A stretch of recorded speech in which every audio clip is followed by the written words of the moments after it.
Assois, reste ferme. Je prie maintenant. Seigneur, nous avons le pouvoir, c'est seulement de nous sortir du monde, le monde de notre cœur. Dieu nous sort avec Dieu. Dieu t'aime ce matin. Elle ne veut pas que le monde t'applaudisse. Dieu t'aime ce matin. Elle ne veut pas que la ténèbre t'applaudisse avec le silence.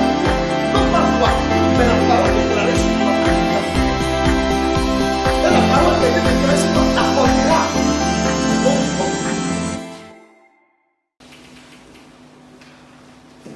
Voilà. Et nous avons dit donc que les victoires de l'Éternel dans la vie d'un homme ont un point de départ.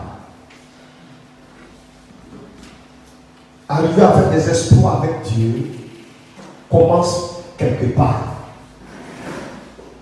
Vous verrez que tous ceux qui ont triomphé, tous ceux-là dont la parole de Dieu nous cite comme modèle, ont commencé quelque part. Abraham, qui est jusqu'aujourd'hui le père de la foi, a commencé quelque part.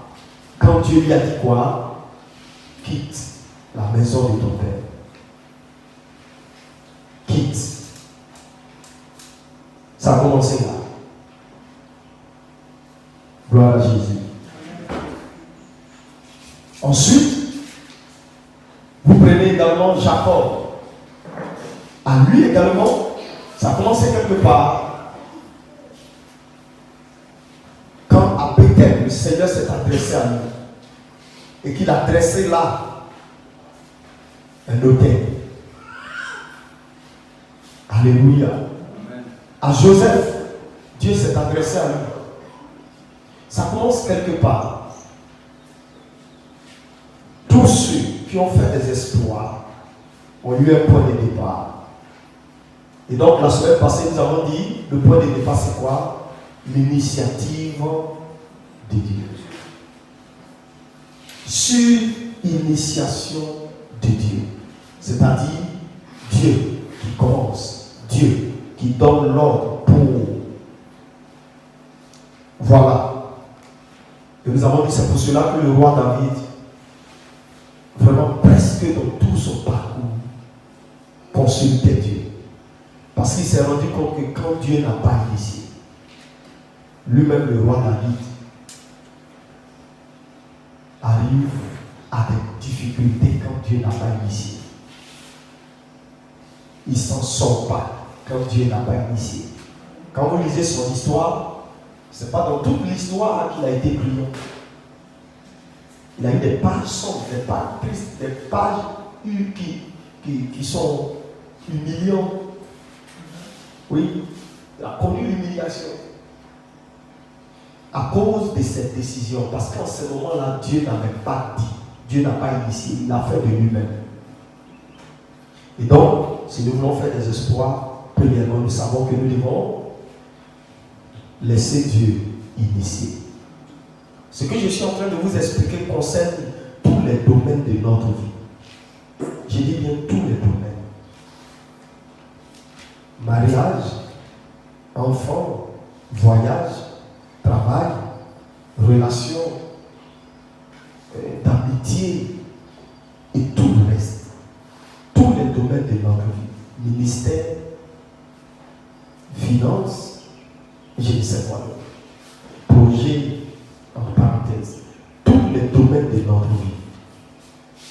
Nous devons pouvoir nous approcher de Dieu pour que Dieu dise, pour que Dieu nous dise, fais ci ou fais ça. Quand c'est Dieu qui initie, nous sommes bien partis. Il n'y aura pas d'échec. Quand c'est Dieu qui a commencé, quand c'est Dieu qui a mis la chose à ton cœur, quand c'est Dieu qui a dit fais la chose de telle façon, il n'y a rien à faire. Tu es très bien parti pour remporter la victoire à la fin, pour triompher, pour relever le défi. Amen. Mais l'initiative de Dieu seulement ne suffit pas. J'ai dit c'est le point de départ. Donc après ce point de départ, quand Dieu va initier,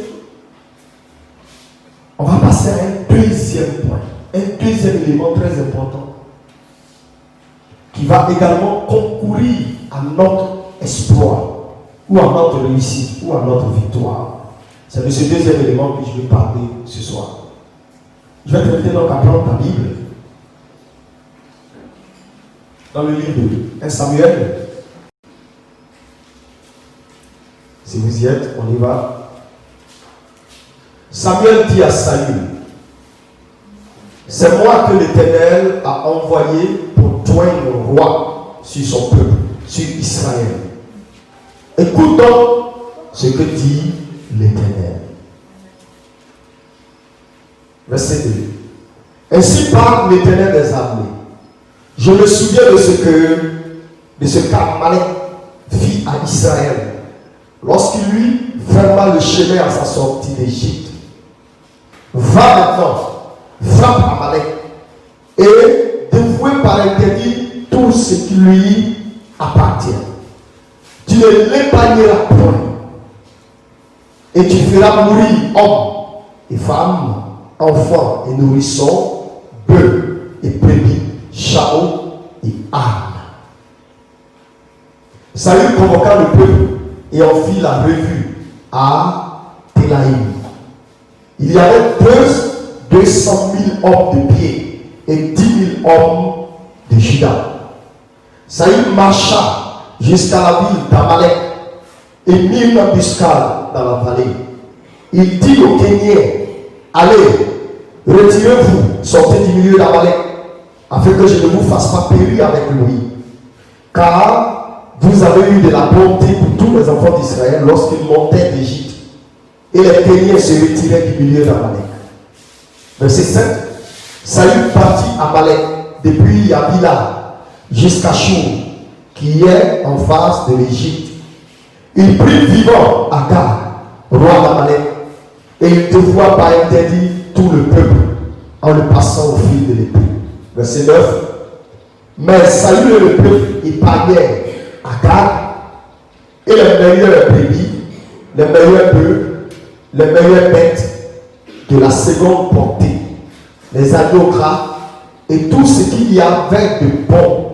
Il ne voulut pas le dévouer par interdit et il dévouait seulement ce qui était méprisable et chétif. Amen. Arrêtons-nous là. Gloire à Jésus. Voilà une histoire claire qui va nous permettre de comprendre ce que je suis en train d'expliquer. Premièrement, j'ai dit donc, si nous voulons faire des exploits, il faudrait que Dieu initie. Dans le texte que nous venons de lire, est-ce que Saül s'est levé de lui-même pour aller combattre Amalek? Non. Il ne s'est pas levé de lui-même. La Bible dit que Samuel est venu lui parler de la part de l'Éternel. Et qu'est-ce que Dieu a dit? Va, frappe Amalek, car je me souviens de tout ce qu'il a fait. Tu dévoueras tout par interdit. Hommes, femmes, enfants, nourrissons, bœufs, brebis et ânes. Va détruire tout. Dieu a initié. Alors nous savons que si c'est Dieu qui l'envoie, à la fin, qu'est-ce qu'on doit constater? Une victoire. Un exploit. Amen.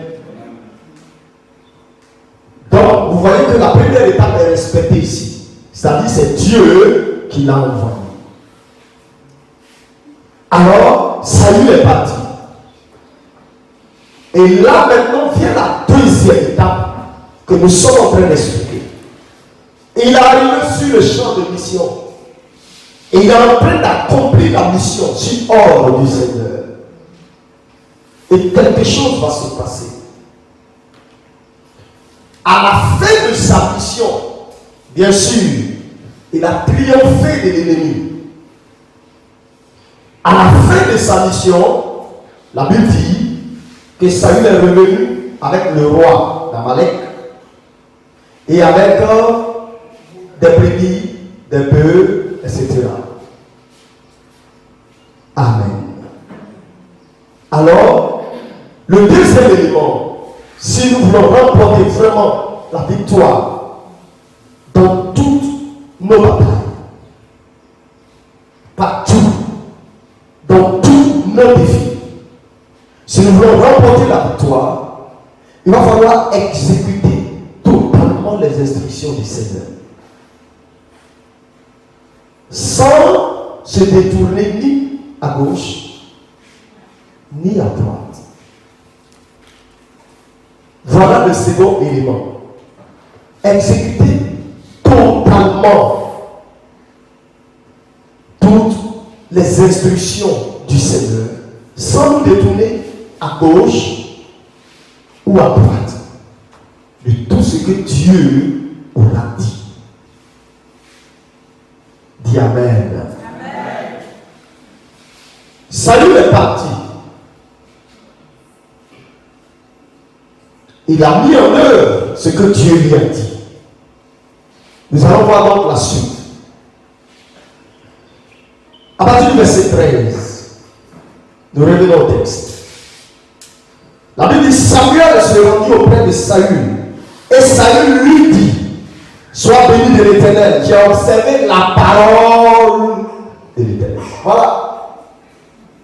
Saül dit à Samuel, sois béni. Ce que Dieu m'a dit, je l'ai fait. Verset 14, Samuel dit, qu'est-ce donc ce bêlement de brebis qui parvient à mes oreilles et ce mugissement de bœuf que j'entends? Saül répondit, il n'a pas dit j'ai, ils les ont amenés de chez les Amalécites parce que le peuple a épargné les meilleurs brebis et les meilleurs bœufs afin de les sacrifier à l'Éternel ton Dieu. Et le reste, nous l'avons dévoué par interdit. Verset 16, Samuel dit à Saül, arrête, et je te déclarerai ce que l'Éternel m'a dit cette nuit. Et Saül lui dit, parle. Samuel dit, lorsque tu étais petit à tes yeux, n'es-tu pas devenu le chef des tribus d'Israël? Et l'Éternel ne t'a-t-il pas moins pour que tu sois roi sur Israël? Verset 18, l'Éternel t'avait fait partie en disant, va et dévoue par interdit ces pécheurs, les Amalécites. Tu leur feras la guerre jusqu'à ce que tu les aies exterminés. Pourquoi n'as-tu pas écouté la voix de l'Éternel? Pourquoi t'es-tu jeté sur le butin et as-tu fait ce qui est mal aux yeux de l'Éternel? Le verset 20. Saül répondit à Samuel, j'ai bien écouté la voix de l'Éternel et j'ai suivi le chemin par lequel m'envoyait l'Éternel. J'ai amené Agag, roi d'Amalek, et j'ai dévoué par interdit les Amalécites. Mais le peuple a pris sur le butin des brebis et des bœufs comme prémisse de ce qui devait être dévoué afin de les sacrifier à l'Éternel ton Dieu à Gilgal. Verset 22, Samuel dit, l'Éternel trouve-t-il du plaisir dans les holocaustes et les sacrifices comme dans l'obéissance à la voix de l'Éternel? Voici, l'obéissance vaut mieux que les sacrifices et l'observation de sa parole vaut mieux que la graisse des béliers. Amen. Alors verset 24, on saute le 23, 24. Alors Saül dit à Samuel, j'ai péché, car j'ai transgressé l'ordre de l'Éternel. Je n'ai pas obéi à tes paroles, je craignais le peuple, et j'ai écouté sa voix. Maintenant je te prie, pardonne mon péché, reviens avec moi, et je me prosternerai devant l'Éternel. Alléluia. Amen. La suite dit, Samuel dit à Saül, je ne retournerai point avec toi, car tu as rejeté la parole de l'Éternel, et l'Éternel te rejette, afin que tu ne sois plus roi sur Israël. Il est allé, on dira qu'il a battu Amalek, d'accord. La fin de l'histoire, c'est quoi? Il est rejeté par Dieu. Est-ce que c'est ça, faire des exploits avec Dieu? Non. Et je sais que c'est pas ce que tu veux. Dis Amen. Amen. Gloire à Jésus. Saül est parti effectivement, tel que Dieu lui a dit. Arrivé sur le terrain là-bas, qu'est-ce qui s'est passé? On ne sait pas.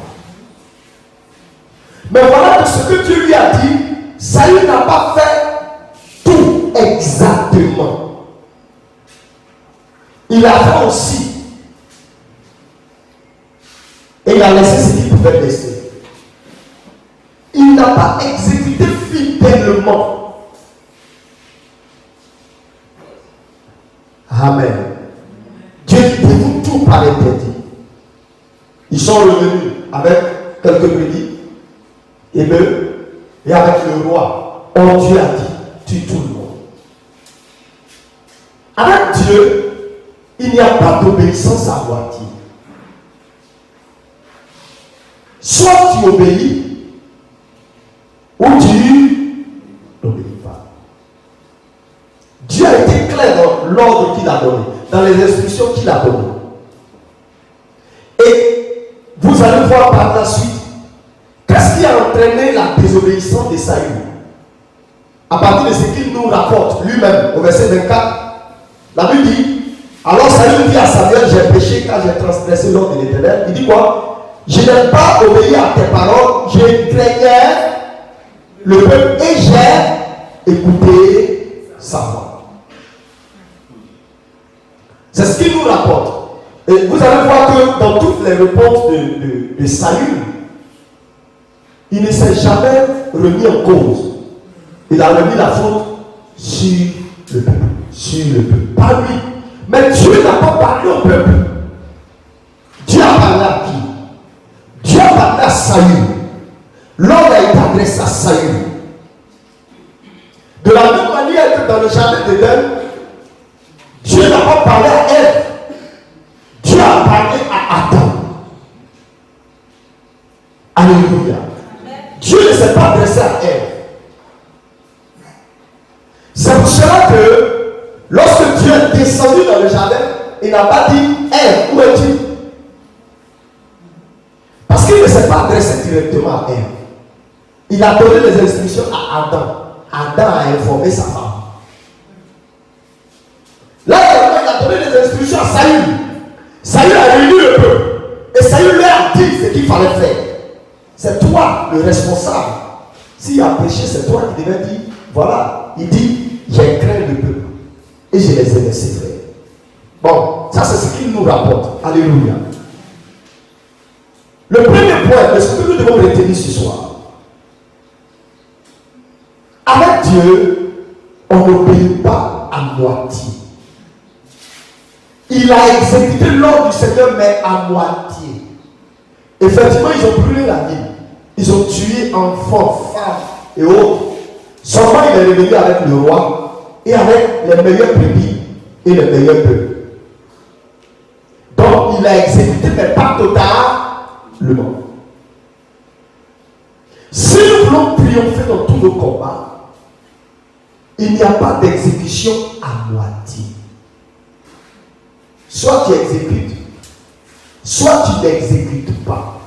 Et ne pense pas que parce que j'ai fait un peu quand même, Dieu va se contenter du peu. Non, il ne te regardera pas. Il se retirera de toi. Et après, tu vas te rendre compte qu'on dirait que Dieu t'a abandonné. Parce que tout va commencer à te tomber sur la tête. Le Seigneur aime l'obéissance plus que tout. Si nous avons une offrande à donner à Dieu, c'est une offrande d'obéissance. Ce n'est pas notre argent.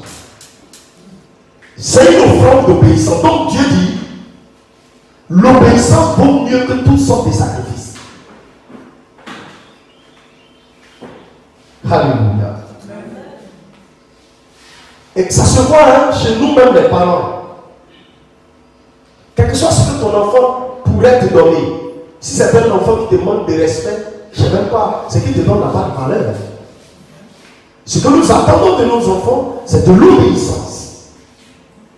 Ce que Dieu attend de toi et de moi, c'est une obéissance totale, pas à moitié. Vous dites à l'enfant, et sur le salon.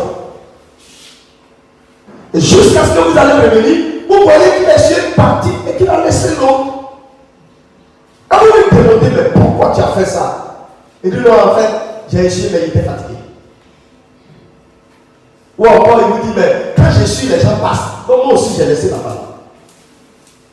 serez-vous fiers parce que au moins il a fait un peu? Non. Non, pas du tout. Vous allez l'engueuler. C'est ainsi avec Dieu. Soit nous obéissons totalement, soit nous n'obéissons pas. Dieu n'aime pas les obéissances à moitié.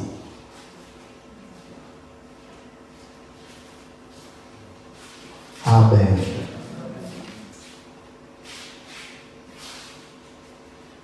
Écoutez, souvent le volet finance nous fatigue un peu. Avec Dieu, soit tu donnes, ou tu ne donnes pas. Ce qui t'a dit à cœur, soit tu donnes exactement, ou tu ne donnes pas. Mais si tu trouves un autre au milieu là-bas pour aller donner, ne pense pas que tu as exécuté ce qu'il t'a demandé. Est-ce que tu m'entends? Ne pense pas, ne pense même pas. Donc l'obéissance à moitié chez le Seigneur, c'est une désobéissance totale. C'est une désobéissance totale. Ne pas aller jusqu'au bout de ce que Dieu a dit, Dieu voit cela comme une désobéissance. Malgré que c'est lui qui t'a dit faire. Si tu n'as pas fait exactement comme il te l'a demandé, c'est une désobéissance et Dieu ne prend plus plaisir à t'honorer. Voilà le premier point. Amen. Le deuxième point, nous voyons dans les réponses de Saül qu'en fait, il a trouvé une occasion pour lui, il a trouvé une occasion d'honorer Dieu. À l'intérieur de sa mission, il ne s'est pas dit que si j'exécute comment on appelle ça, totalement, si j'exécute totalement l'ordre du Seigneur, ce serait ma façon d'honorer Dieu. Il a trouvé à l'intérieur de sa mission une opportunité pour honorer Dieu. Alors il dit à Samuel, quand Samuel lui a dit, mais quel est ce bêlement de brebis que j'entends et ce mugissement de bœuf? Il dit en fait, le peuple a épargné les meilleurs brebis comme prémisse pour offrir à l'Éternel ton Dieu. Comme si Dieu lui avait dit qu'il veut manger des moutons. Vous voyez, il trouve à l'intérieur de sa désobéissance, il se convainc de quelque chose en disant, bon, ça on va donner à Dieu comme prémisse. Or, le même Dieu a dit de vous tout par l'interdit. Dieu n'a pas dit qu'il a besoin de quelque chose de là-bas. Dieu n'a pas dit prenez tout. Et puis, par exemple, ils sont allés et ils ont tout pris et ils ont envie de faire une action de grâce comme prémisse. Non, Dieu dit dévouez tout. Il dit bon, le peuple a pris sur lui ses butins. En fait, c'est pour les offrir à Dieu.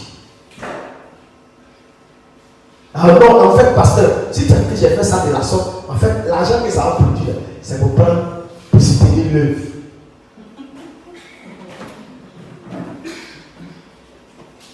Les instructions du Seigneur sont les instructions du Seigneur. Sans ton argent, Dieu, il peut soutenir son œuvre.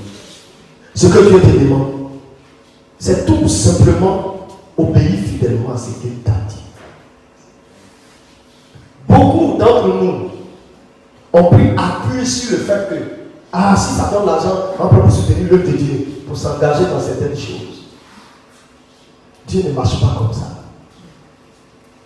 Si le Seigneur te dit qu'en fait, je te donne telle activité pour que tu soutiennes mon œuvre, alors c'est clair. Alors je dis c'est clair. Amen. Est-ce que vous m'écoutez? Il a trouvé une opportunité là pour honorer Dieu. Là où il n'y a pas de sacrifice à faire, lui il en a trouvé. Je me souviens un jour, on était parti en mission quelque part prier pour une femme. Et quand on partait, Dieu nous a dit de prendre notre transport aller et retour. Et c'est ce qu'on a fait. On avait suivi notre transport aller et retour. On est allé dans une autre ville, rencontrer une dame, parler avec elle, prier pour elle. Et Dieu s'est manifesté là-bas. Oh, c'était tellement puissant. Délivrance, baptême de l'esprit. Elle a envoyé sa soeur, délivrance. Et donc, quand on devait quitter, elle est rentrée dans sa chambre et elle nous a envoyé une enveloppe. Elle a dit, tenez, c'est votre transport. On lui a dit tout simplement, il faut garder ton argent. Merci beaucoup. Nous avons déjà notre transport et tout. Et c'est comme ça que nous sommes repartis. Donc, quand tu vas trouver là une opportunité, ok, c'est pas grave. Dieu m'a dit de ne pas prendre de l'argent. Mais, ça va arriver là-bas, je vais déposer dans la corbeille. Est-ce que c'est ce que Dieu a dit? Obéir totalement, fidèlement, est ce que Dieu attend de nous. Mais je vous assure, en fait, ce geste-là, Dieu savait pourquoi il nous a dit, prenez votre transport, allez et retour. Ce petit geste a suffi pour que la femme la nous suive. Ce petit geste. Elle est venue après confesser qu'elle n'a jamais vu ça. Un homme de Dieu qui va quitter une ville, aller prier pour quelqu'un, on lui donne l'argent pour son transport, il ne prend pas. Elle n'a jamais vu. Que tous ceux qui viennent ici, quand un temps, ils sont pressés de prendre. Donc par là, elle dit, c'est que vous êtes dans le vrai. Et c'est comme ça qu'elle a commencé à me suivre. Vous voyez. Dieu sait pourquoi il a dit à l'avance de prenez rien. Ne trouvons pas une opportunité dans les instructions que Dieu nous a données. Ne trouvons pas une opportunité pour honorer Dieu. Ce n'est pas de cela qu'il a besoin. Il a besoin de notre obéissance totale. Et le troisième élément, c'est la crainte des hommes. Il a dit, je craignais le peuple. Donc je les ai laissés faire. La crainte des hommes. Sur le chemin de l'exécution fidèle des instructions de Dieu, pour ne pas se détourner ni à gauche ni à droite, tu vas rencontrer des hommes. Tu vas rencontrer l'intervention des hommes. Tu vas rencontrer le conseil des hommes. Et là, Dieu va te regarder par rapport à la crainte des hommes. Tous ceux qui craignent l'homme, fût-il ton père, fût-il ta mère, fût-il ton roi, tous ceux qui craignent des hommes ne peuvent pas marcher avec Dieu. Même si c'est ton grand frère, même si c'est lui qui te donne à manger. Si tu le crains, alors tu ne peux pas relever les défis avec Dieu. Dieu a dit par Jésus-Christ, ne craignez pas ceux qui peuvent tuer le corps. Craignez plutôt celui-là qui peut tuer dans le feu de la géhenne. Et le corps, votre esprit, votre âme, tout ça là-bas. Votre âme et votre corps là-bas. La crainte des hommes. Dieu a envoyé des gens en mission. Ils sont allés ayant entendu clairement ce que Dieu a dit. Et au fur et à mesure qu'ils étaient en train d'exécuter ce que Dieu a dit, voilà des hommes qui sont venus, d'autres sont des amis, d'autres sont des frères. Et puis ils viennent. Et puis il va te dire, en tout cas ce que tu fais là c'est bien. Seulement, si tu faisais comme ça va te rapporter plus. Alors que tu sais, au fond, la manière dont Dieu a voulu que tu abordes les choses. Mais quand il regarde son conseil aussi, ce qu'il dit n'est pas mauvais. Et souvent nous rentrons dedans, et à la fin, on se casse la tête, et puis on remet s'asseoir et puis on pleure. La crainte des hommes, ou le fait d'écouter quelqu'un. Sa parole va venir faire quoi? Influencer la révélation de Dieu. Et à la fin, au lieu qu'il triomphe, voilà la défaite qui apparaît. Des gens avaient bien commencé sur le conseil de certaines personnes. Ils ont écouté et à la fin, ça a causé problème. Quand Dieu donne des instructions, Dieu ne donne pas des instructions à tout un groupe. Amen. Il ne donne pas des instructions à tout un groupe. Je vous en prie. Quand Dieu crée une mission ou une église, comme on l'appelle, Dieu ne le crée pas avec un groupe. Dieu donne des instructions à une seule personne. Si tu es là, que tu travailles avec la personne, la mission avance. Mais même si tu n'es pas là, la mission va avancer. Mais si la personne qui a reçu les instructions n'est pas là, la mission ne pourra pas avancer. Si vous voulez faire tout ce que vous voulez avec tous les dons, ça n'avancera pas. J'ai vu aussi, il y a un témoignage, mais sous mes yeux encore, ça y là. Celui qui a reçu les instructions, si Dieu l'enlève, c'est fini.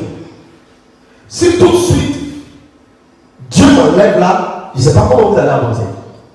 Vous ne pouvez pas avancer. À moins que, avant que Dieu m'enlève, il a préparé quelqu'un. Il le prépare bien sous tes yeux. Tu sais. Et avant, quand il sait que ton temps ne dit plus pour lui, il va continuer le chemin. En ce moment-là, tu es sûr que si tu n'es pas là, quelqu'un d'autre reçoit l'onction et l'instruction et continue la mission. Moïse a reçu son instruction. Josué a reçu son instruction. L'instruction de Moïse, c'était de prendre le peuple de l'Égypte et de l'amener à Canaan. L'instruction de Josué, c'était de prendre le peuple depuis le Jourdain et de le faire posséder Canaan. Ce n'est pas la même chose. Amener à Canaan et puis posséder Canaan, ce n'est pas la même chose. Alléluia. C'est pour cela que ce conseil-là me vient, donc je donne en même temps. Quand vous serez aux côtés de quelqu'un, ne pensez pas que sans vous, l'œuvre ne va pas avancer. N'ayez jamais cette pensée. Profitez au contraire de la grâce que Dieu vous fait de vous rapprocher à sa table. Sinon, sans vous, ça va avancer. De la même manière qu'avec vous, ça va avancer. Amen. Donc, il donne les instructions à une seule personne. Et toi qui as reçu les instructions, tu es le seul responsable. Tu es le seul responsable. Tu ne diras pas demain, ah, c'est en fait, ce sont eux qui ont fait que j'ai dévié. Non. Tu es le seul responsable. Et tu ne dois pas avoir la crainte de l'homme au point de ne pas exécuter fidèlement ce que Dieu dit. J'avais des gens dans des églises à qui Dieu parle et Dieu dit, voilà ce qui se passe chez l'homme de Dieu ou dans la vie de l'homme de Dieu. Et puis ces personnes n'ont jamais eu le courage d'aller lui dire, non, je ne peux pas, je ne peux pas. C'est pas un homme. Tu crées un homme. Tu as la crainte d'un homme que de Dieu. Non, je préfère obéir à Dieu. Je n'ai rien demandé pour que Dieu me montre. Si tu veux traiter-moi comme tu veux, c'est ton problème. C'est ton problème. Je n'ai pas imaginé, j'ai vu. Ce que j'ai vu, je le dis. Point. Si nous craignons les hommes, on ne pourra pas aller au bout de ce que Dieu veut. Et alors il n'y aura pas de victoire. Alléluia. Est-ce que vous me suivez? Des hommes se mettront sur ton chemin. Si tu les as écoutés, tu vas avoir des problèmes. Parce que leur conseil ne va pas t'aider à exécuter fidèlement ce que Dieu dit. Ceux qui parlent et qui vont dans le sens de ce que Dieu veut, amen. Là, tu sais ce que Dieu t'a dit. Mais ceux qui parlent pour te détourner de ce que Dieu a dit, attention. Je me souviens, quand je devais entrer dans le ministère, j'enseignais un peu, et avec le diplôme que j'avais, je voulais faire un cycle ingénieur, mais à l'étranger.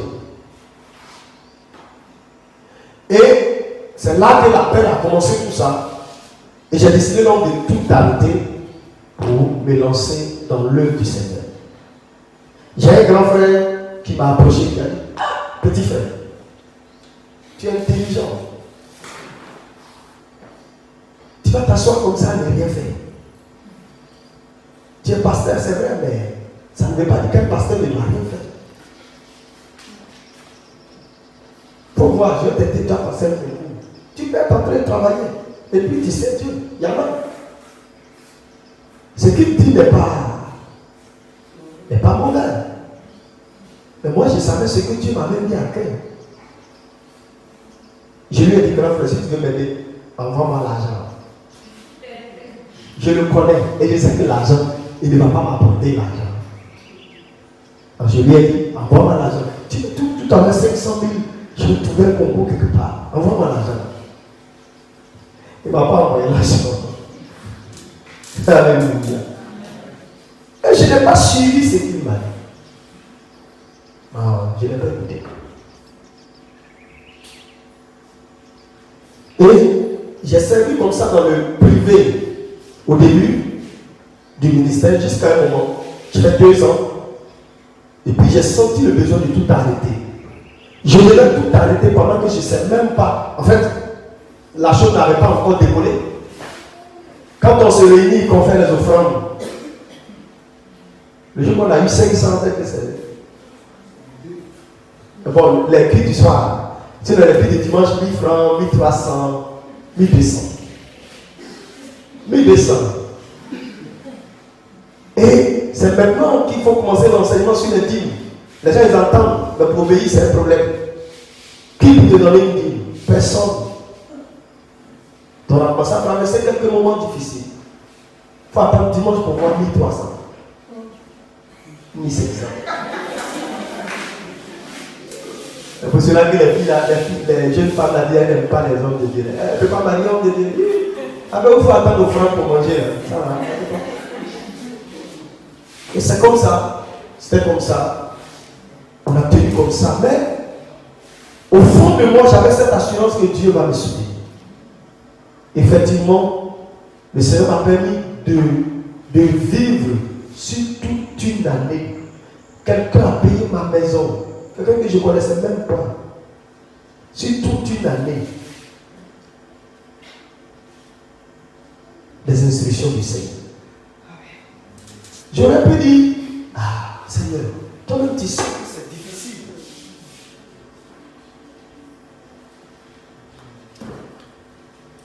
Il a quel souci?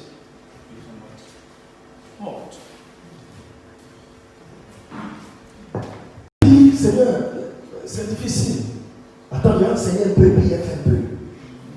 Mais j'ai senti le besoin d'arrêter. Et c'est ce que j'ai fait. Sans chercher à savoir qu'est-ce que demain, comment je vais faire, c'est pas votre problème. J'ai senti, j'arrête.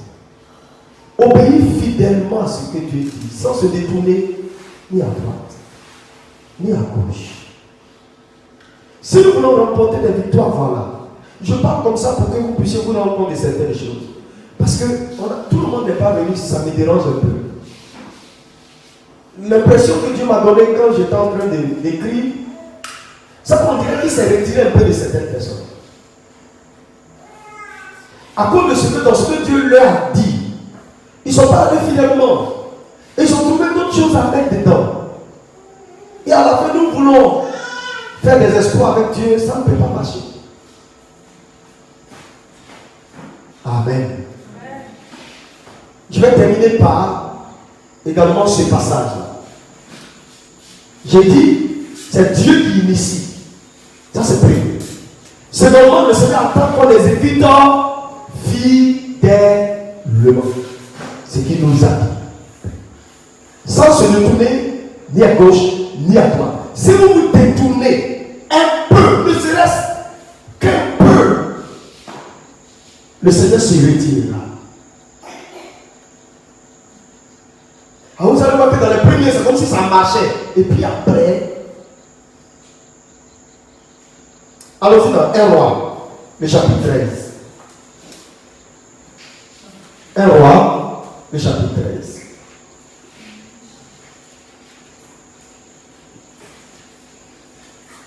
Un jour, donc, Dieu a envoyé un homme de Dieu pour une mission. Et il lui a donné des instructions claires, très claires. Et nous allons voir donc ce qui s'est passé. 1 Roi, le chapitre 13. Nous lisons à partir du verset 1. L'histoire est longue, on ne va pas tout lire. Voici un homme de Dieu arriva de Juda à Béthel par la parole de l'Éternel. C'est-à-dire que c'est l'Éternel qui l'a envoyé. Pendant que Jéroboam se tenait à l'autel pour brûler des parfums, il cria contre l'autel par la parole de l'Éternel. Et il dit, autel, ainsi parle l'Éternel. Voici, il naîtra un fils à la maison de David. Son nom sera Josias. Il immolera sur toi les prêtres des hauts lieux qui brûlent sur toi des parfums. Et l'on brûlera sur toi des ossements d'or. Verset 3. Et le même jour, il donna un signe en disant, c'est ici le signe que l'Éternel a parlé. Voici, l'autel se fendra et la cendre qui est dessus sera répandue. Lorsque le roi entendit la parole que l'homme de Dieu avait crié contre l'autel de Béthel, il avança la main de dessus l'autel en disant, saisissez-le. Et la main de Jéroboam, avait étendue contre lui devint sèche. Et il ne put la ramener à soi. Verset 5. L'autel se fondit et la cendre qui était dessus fut répandue selon le signe qu'avait donné l'homme de Dieu par la parole de l'Éternel. Alors le roi prit la parole et dit à l'homme de Dieu, implore l'Éternel ton Dieu et prie pour moi afin que je puisse retirer ma main. L'homme de Dieu implora l'Éternel et le roi put retirer sa main qui fit comme auparavant.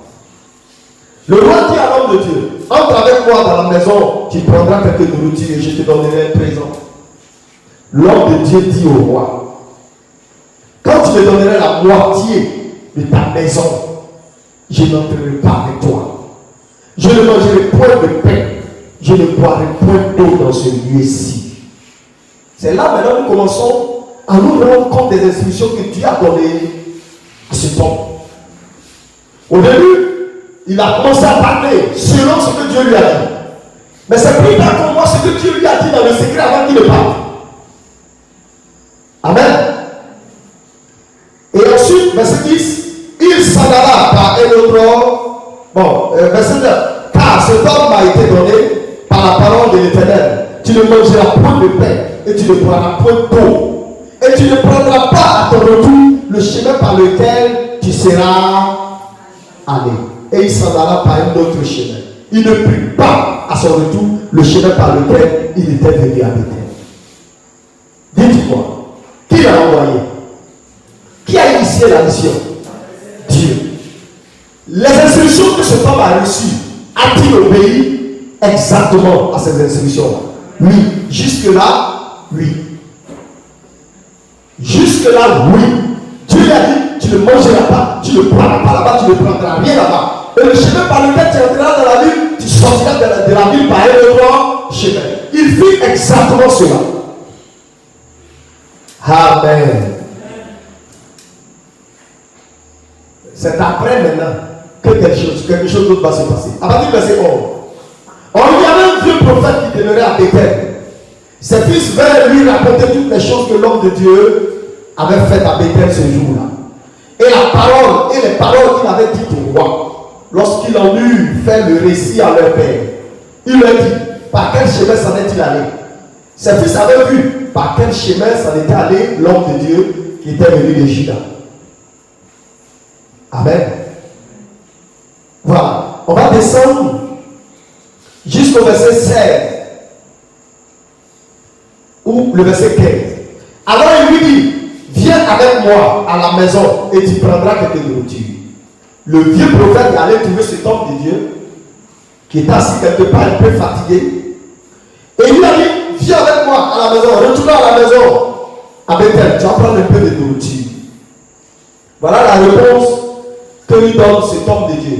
Mais il lui répondit, je ne puis ni retourner avec toi, ni entrer chez toi. Je ne mangerai point de pain, je ne boirai point d'eau avec toi en ce lieu-ci.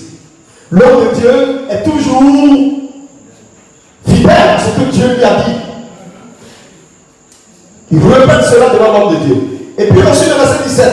Car il m'a été dit par la parole de l'Éternel, tu n'y mangeras point de pain et tu n'y boiras point d'eau et tu ne prendras pas ton retour le chemin par lequel tu seras allé. Et il lui dit, moi aussi, je suis prophète comme toi. Alléluia. Et un ange de Dieu m'a parlé. Elle m'a dit, ramène-le avec toi. Et qu'il mange et qu'il prenne. Et la Bible dit, oh, il lui mentait.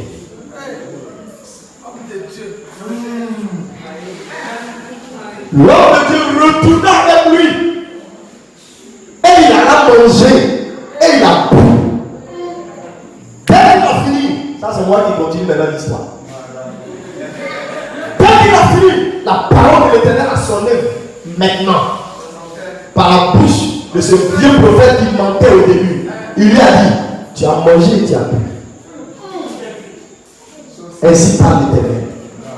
Parce que tu n'as pas exécuté fidèlement ce que tu as dit. Ton cadavre ne va même pas entrer dans ta ville natale. Et la Bible dit, au milieu de route, l'homme de Dieu a été tué par un lion. Et le lion n'a pas mangé. Et la serpent tué. C'est ça faire des exploits avec Dieu? Non. Donc il ne suffit pas que Dieu initie. Dieu initie, c'est le début. Il est allé, Dieu a parlé, il est allé. Et la suite. Exécuter fidèlement. Dieu sait. Il sait que dans l'exécution, il peut avoir des dérapages. Il veut que tu lui fasses confiance. Il peut avoir des obstacles. Il veut que tu lui fasses confiance. Des gens peuvent tenter de te détourner en disant, c'est ce que Dieu m'a révélé. Pourtant tu sais ce qu'il t'a dit au départ. Ne pense pas que si tu obéis à moitié, Dieu resterait avec toi. Non. Il va te laisser un peu pour que tu te rendes compte que sans lui, tu n'es rien. Voilà le message que je voulais apporter ce soir, avant qu'on ne rentre en prière. Le prophète va s'arrêter, va te donner une révélation extraordinaire. Tu ne sais pas ce que Dieu t'a dit. D'accord, vas-y. Il va trouver tout. Et parce que tu te dis qu'il est homme de Dieu, cet homme de Dieu l'a suivi parce qu'il dit qu'il est aussi prophète. Et que Dieu lui a parlé. Mais il sait ce que Dieu lui a dit au début. Dieu ne peut pas dire et se dédire. Il ne le fait pas. Si Dieu t'a dit, je t'appelle au ministère, tu ne dois rien faire, Dieu ne dira pas demain quand c'est difficile, va faire un peu. Il ne le fera pas. Il a les moyens pour s'occuper de quiconque s'approche de lui. Soit tu es appelé au ministère, ou bien tu n'es pas appelé au ministère. Ne te trompe pas. Si tu es appelé, il y a des instructions fermes de Dieu. Je vous en prie. Ce n'est pas la prière qui fait que nous devenons des hommes qui relèvent tous les défis, qui gagnent toutes les batailles, et puis on avance. Ce n'est pas ça. Premièrement, c'est l'initiative de Dieu. Secondairement, c'est l'obéissance fidèle à ce qu'il dit, sans se détourner ni à gauche, ni à droite. Et c'est là, maintenant, on va rentrer dans la troisième dimension, mercredi prochain. Des instructions. Sinon, Dieu se retire. Des hommes de Dieu avaient reçu des instructions claires. On voulait écouter. Ils ont amené dans l'église certaines choses que Dieu ne leur a pas demandé. À la fin, Dieu a commencé à se retirer un peu. De même pour nous, de même pour vous. Il nous a dit, oh, tel concours, j'ai reçu lui, j'ai t'aider, ça va passer. Pourtant, tu sais très bien que tu as dit. Il ne faut pas passer. Ou tu sais très bien que tu as dit. Ne courons jamais quelqu'un. Et tu vas te mettre dedans en espérant qu'avec la prière, ça va aller. Vas-y. Tu reviendras en pleurant. Amen. Gloire à Jésus. Donc, 3 éléments à retenir. Avec Dieu, il n'y a pas d'exécution à moitié. Tu as fait moitié, dis-toi que tu n'as rien fait. Deuxièmement, ne trouve pas une opportunité dans ce que Dieu t'envoie faire. Une occasion d'honorer Dieu. Ton l'Esprit seul suffit pour nous nourrir. Ne sois pas tenté par quoi que ce soit. Parce que dans ce que je viens de dire, trouver une opportunité d'honorer Dieu, c'est l'œuvre de la chair, c'est l'œuvre de l'homme. L'œuvre de notre convoitise, dans ce que Dieu nous a envoyé faire, la chair convoite certaines choses, veut se mettre dedans. Notre intelligence veut prendre aussi la place à l'intérieur de ce que Dieu a dit. Et ça nous cause des problèmes. Et la fin, c'est la crainte des hommes. L'influence des hommes. Sentence finale, l'homme de Dieu est mort. Dieu n'a pas regardé en disant, oh bon, il peut faire des erreurs. Il a envoyé, bon, c'est trompé, c'est pas grave. Non. Il a perdu ça. Saül a perdu le trône. Et la Bible dit après cela, un esprit mauvais est venu l'habiter. Pourquoi? Parce que Dieu s'est retiré. Sans Dieu, aucun d'entre nous ne peut faire des espoirs. Et j'ai dit donc, le sacrifice de Christ à la croix est la base, le fondement par lequel nous nous approchons de Dieu ou par lequel Dieu s'approche de nous et marche avec nous. Il nous identifie à Christ. Ce sacrifice-là nous a rendu semblables à Christ. Et Dieu marche avec nous. Mais ce que Dieu attend, c'est une obéissance fidèle comme Christ a été fidèle dans son obéissance. La Bible dit, il a obéi jusqu'à la mort. C'est cette obéissance que Dieu attend. Qu'est-ce que Christ ne pouvait pas prendre sur la terre pour offrir à Dieu? Il pourrait même dire, oh Seigneur, voici une opportunité. Ils vont me mettre, ils vont m'introniser roi. C'est pour ta gloire. Toi-même tu as dit, on sera roi, je vais régner. Mais si je commence faire maintenant, c'est encore bon. Il n'a pas voulu tout ça. Il a exécuté fidèlement. Même quand il devait aller à la croix, il a dit, si cette coupe pouvait s'éloigner de moi. Et puis après, il ajoute, toutefois, non pas ce que je veux. Il ne veut pas que sa chair se mette à l'intérieur. Parce que, effectivement, il a lutté dans son corps. La Bible dit qu'il a lutté par rapport à un certain nombre de choses. L'amour qu'il avait pour ceux qui étaient là. De la manière dont les ténèbres allaient régner pendant ce petit temps, tout ça, l'angoisse l'avait saisi. La chair peut se mettre dedans. Alléluia. Dans la parole de Dieu, Dieu nous a laissé des instructions claires. Si nous observons fidèlement ces instructions, nous allons faire des exploits. Il suffit de les observer tout simplement. Là, c'est lui qui a initié. Et puis il donne des instructions par la suite. Qu'est-ce qu'il a dit? Il a dit, au commencement était la parole. La parole était avec Dieu et la parole était Dieu. Toutes choses ont été faites par elle et rien de ce qui a été fait n'a été fait sans elle. En elle était la vie et la vie était la lumière. Et au verset 12, la Bible dit quoi? Verset 11, la parole est venue vers les siens, mais les siens ne l'ont pas reçu. Le verset 12, il dit, mais à tous ceux qui l'ont reçu, elle leur a donné le pouvoir de devenir enfants de Dieu. Lesquels sont nés, ni du sang, ni de la chair, volonté de la chair, ni de la volonté de l'homme, mais ils sont nés quoi? De Dieu.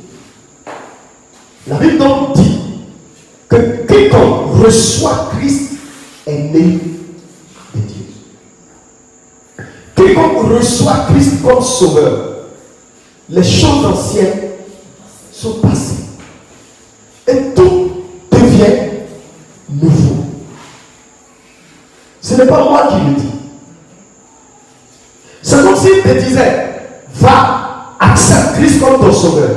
Si tu l'acceptes, les choses anciennes et tout ce qui te condamnait, tout ça sera effacé. Et une nouvelle vie commencera en toi. Si tu acceptes cette parole et que tu commences à marcher fidèlement à cette parole. J'ai dit fidèlement. Au bout, tu triompheras. C'est pour cela que tout ce qui est héréditaire, comme maladie héréditaire, maladie que tes parents ont eu, des situations qu'ils ont traversées, pauvreté, misère, problème, je ne sais pas quoi, stérilité, célibat, tous ces problèmes qui sont liés à la vie que tes parents ont vécu, papa ou maman, au côté maman, au côté papa. Tout ce qui devait pouvoir te freiner, t'empêcher d'avancer, il dit, si tu reçois Christ, tu deviens une nouvelle personne. Toutes ces choses anciennes sont comment? Passées. Alors, nous entendons très bien les instructions qu'il donne. La parole de Dieu est remplie d'instructions du Seigneur. Ok, je l'ai entendu, j'ai saisi, je commence à marcher. Et je dis, je suis une nouvelle création. Dieu attend une obéissance à cette parole, sans que tu ne te détournes ni à gauche, ni à droite. Quand tu commences à te détourner, la parole te lâche. Et au lieu de victoire, tu vas être confronté à des difficultés. Il arrivera des moments où donc, tu vas rencontrer quelques oppositions et autres.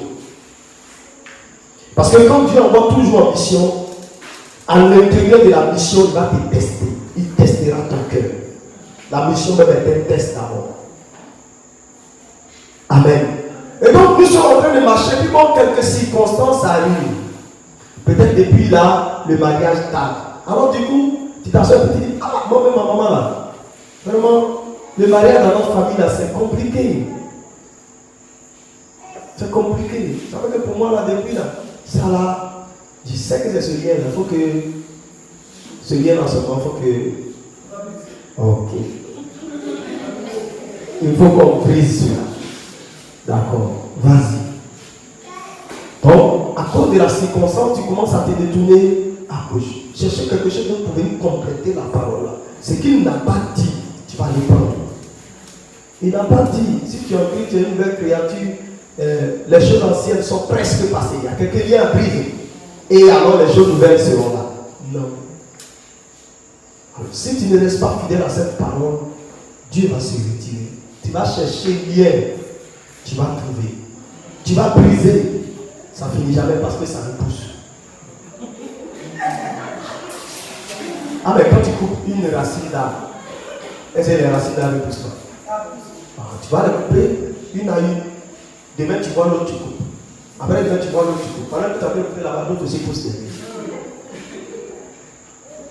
Amen. Il est écrit dans sa parole. Par ses maîtres ici, nous sommes guéris. C'est lui qui l'a dit. Par lui, c'est notre issue. Pierre même va loin. Il dit, par les maîtres issus de Christ, nous avons été guéris. Voilà des instructions claires. Celui qui suit Christ doit comprendre que si tu as donné ta vie à Christ, alors, de la manière dont il a été martyrisé, de cette même manière, il t'a apporté la guérison par cette main précieuse. Et puis nous on dit, ok, c'est bien ce que tu as dit, je l'ai entendu. Alors on commence à marcher avec Dieu. On est en train d'exécuter par cette main précieuse, ça devient même une récitation. Nous sommes guéris. Et puis voilà un mal de tête qui vient. Sors de la tête. Va-t'en. Ah. Elle va balancer ta mort. Donnez un peu de paracétamol. Et tu prends paracétamol. Et puis tu avales. C'est pas mauvais. Est-ce que c'est mauvais? Tu prends paracétamol. C'est pas mauvais. Voilà. Ah. Donc quand on veut aller loin, on dit, c'est pas Dieu qui a créé la médecine. Ah. C'est Dieu même qui a donné l'intelligence aux hommes. Prends un peu. Ah, un petit brin, un petit abat. Ok. Il a dit, par ses meurtrissures, a-t-il souffert ou pas?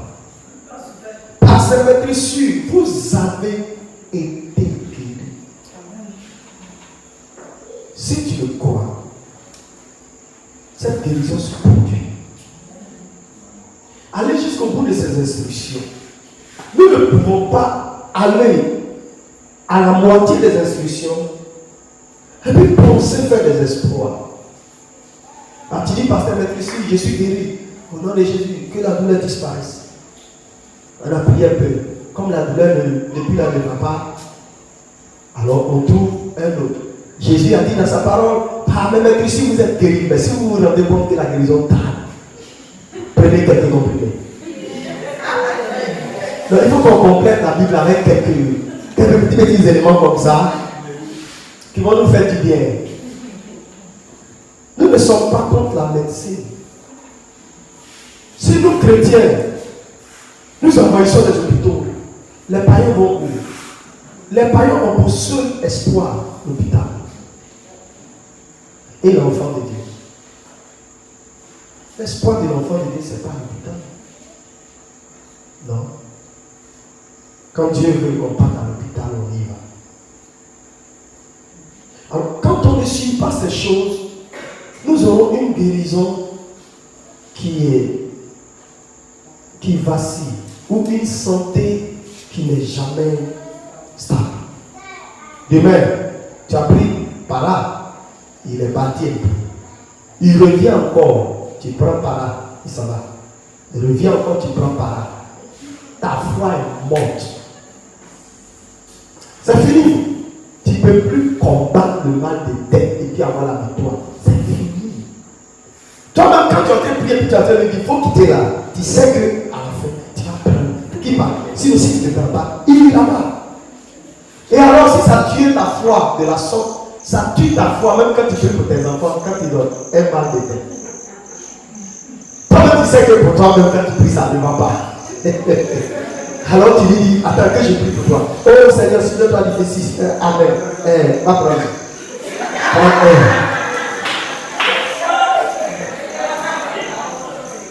Soit nous suivons les instructions du Seigneur jusqu'au bout. Je ne dis pas qu'il n'y a pas de difficultés à l'intérieur. Mais tous ceux qui sont allés jusqu'au bout ont vu la délivrance de Dieu. Des gens ont vu Dieu les guérir. Et plus jamais ils ne sont tombés malades. J'ai lu un livre d'un homme de Dieu qui s'appelle Kenneth Hagin. Il a fait près de 45 ans de ministère. Il dit jamais il est tombé malade. C'est la grâce de Dieu. Parce qu'il était malade depuis 11 ans. Et Dieu l'a délivré d'une façon miraculeuse. Quand il est sorti de là, plus jamais. La parole de Dieu est claire. La Bible dit, gardez le silence. Je combattrai. Aïe, aïe, aïe. Dès qu'une petite situation se présente, oh, pasteur, supprimez-moi. Ah, ça va pas aller. Ça va même pas. Gardez le silence. Tu peux dire, c'est vrai, tu peux te confier en quelqu'un pour qu'on te porte ta prière. Mais quand on voit la manière dont tu te lamentes pas, on se demande où on va. Or, la Bible dit, gardez le silence. Sois silent. Il y a quelqu'un qui combat pour toi. Bon, moi, je ne sais plus ce qui doit me faire peur. Moi, je ne vois pas. Hein. Il y a quelqu'un qui combat déjà pour toi. Et j'ai dans mon esprit qu'avant qu'une situation ne se présente, Dieu le sait. Et il sait comment est-ce que je vais résoudre cette situation. Donc, je me presse pourquoi. Puisque ce n'est pas moi qui vais triompher de la situation, mais c'est lui qui va triompher de la situation pour moi. Avec Dieu, nous ferons des espoirs. Et c'est lui qui écrasera nos ennemis. Pourquoi donc se lamenter? Pourquoi? L'onction de Dieu est sur moi. Alléluia. Pour porter la bonne nouvelle aux pauvres. Et il va citer pour proclamer la guérison. Vous avez le renouvellement de la vie, etc., etc. Si tu y crois et que tu suis fidèlement cette instruction, cette parole va te faire entrer dans la promesse. Il y en a tellement dans la parole de Dieu que je ne pourrais pas tout vous citer. Mais les instructions du Seigneur sont claires. Il est écrit dans sa parole. Quelqu'un parmi vous est-il malade? Si oui, qu'il vienne voir les anciens. Et que les anciens loignent Dieu en priant pour la personne. La prière, cette prière de foi, guérira le malade. Et s'il a péché, il use de la parole. Quand nous tombons malade, qu'est-ce que nous faisons? On se lève pour aller voir les anciens. Oh mon Dieu, prie pour moi. Suivant ce qui est écrit, je sais que je serai guéri.